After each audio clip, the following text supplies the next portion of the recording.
আজ আমার রান্নাঘরে রান্না হলো চিংড়ি মাছ আর মটন। তা মটনের রেসিপিটা আমি পরে দিয়ে দেবো, চিংড়ি মাছের রেসিপিটা আজকে তোমাদের কাছে দেব। কিভাবে রান্না করব পুরো ভিডিওটা সঙ্গে থাকবে, স্কিপ করে যাবে না। মাছটা পরিষ্কার করে কেটে ধুয়ে নিয়েছি। এবার আমি কড়াইতে তেল দিয়ে মাছটা তুলে দিয়ে ঢাকা দিয়ে দিয়েছি। ঢাকা দিয়েছি কেন? ঢাকাটা দিলে তেলটা কিন্তু থেকে যায়, নাইলে কিন্তু বাষ্পর সঙ্গে তেলটা সব উঠে যায়। ওই জন্য সব জিনিস তরকারিতে দেওয়ার সঙ্গে সঙ্গে ঢাকা দিতে হয়।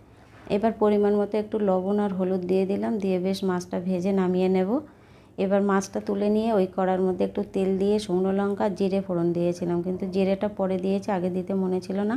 পেঁয়াজটা দেওয়ার পরে জিরেটা দিয়েছি। তারপরে এবার কড়া রসুন দিয়ে দেব। পেঁয়াজটা ভাজা হয়ে এসছে কিছুটা। এবার রসুনগুলো দিয়ে আবার একটু পেঁয়াজ আর রসুন একসঙ্গে ভেজে নেব আলুটা দিয়ে আবার একটু নেড়ে ভেজে নিলাম। এবার পরিমাণ মতো লবণ দেব, হলুদ দেব, দিয়ে এবার বাটা মশলা তৈরি করে নিয়েছি, কাঁচা লঙ্কা, আদা আর জিরে। বাটা মশলাটা কিন্তু এই কষানোর মুখে এখন দিয়ে দেব।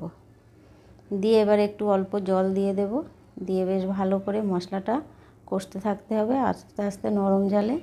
কষানোটা হয়ে গেছে, দেখতে পাচ্ছ তেলটা ছেড়ে দিয়েছে। এবার কিন্তু জল দিয়ে দেব। জল দিয়ে আলুটা খুব ছোট ছোট করে দিয়েছি, বেশি সময় লাগবে না, কিছু সময় ঢাকা দিয়ে রেখে দিয়েছিলাম। এবার মাছটা দিয়ে দেব, দিয়ে আবার বেশ কিছু সময় ফোটাতে হবে। চিংড়ি মাছ একটু সিদ্ধ হতে দেরি হয়।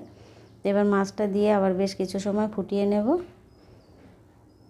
চিংড়ি মাছ দিয়ে আর এই আলু দিয়ে এইভাবে কোনো সবজি যখন ঘরে না থাকবে আলু দিয়ে একবার রান্না করে খেয়ে দেখবে, দারুণ হয় খেতে। আমার তো চিংড়ি মাছ পটল চিংড়ির চেয়ে আলু দিয়ে বেশি চিংড়ি মাছটা খেতে ভালো লাগে। কেমন হয়েছে কমেন্টে জানাবে।